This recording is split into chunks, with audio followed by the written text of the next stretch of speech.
Good evening, everyone. Welcome to our Bible Ponder for this week. It's Wednesday, the 10th of June, so let's jump right in. Sandwiched in the midst of a big chunk of red letters in the Gospel of Luke is a wee story that I find pretty interesting. It can serve for us as an example of how to approach a text and how to do some different types of interpretation. For this Bible Ponder, you'll get more out of it by engaging with the questions than you will by listening to me. I don't want to just give you thoughts to think, but tools with which you can do the thinking yourselves.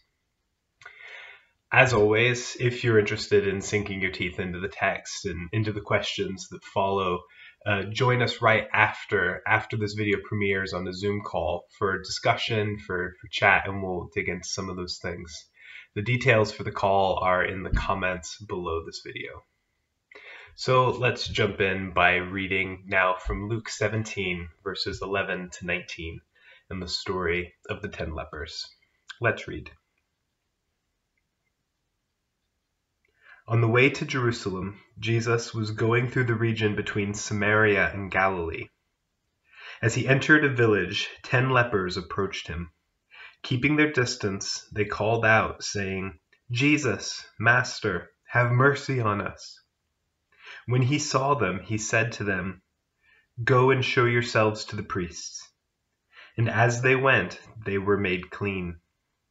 Then one of them, when he saw that he was healed, turned back, praising God with a loud voice. He prostrated himself at Jesus' feet and thanked him, and he was a Samaritan. Then Jesus asked, "Were not 10 made clean?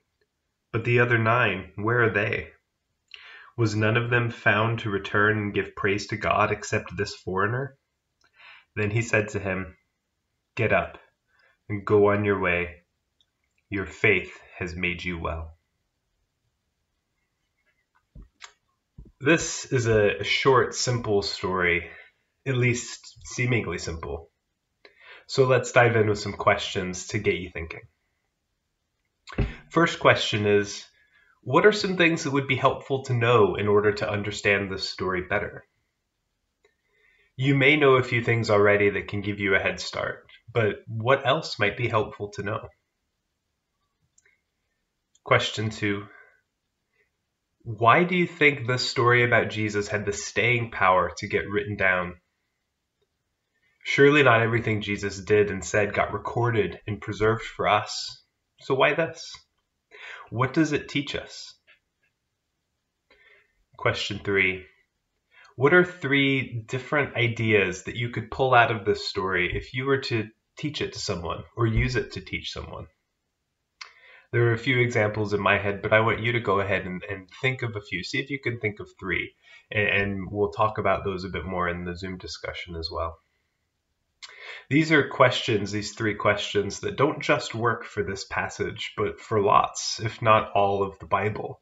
You just need to sub out Jesus for whatever character you're talking about, whether it's King David or Elijah or Abraham or Sarah or any of the characters of the Bible.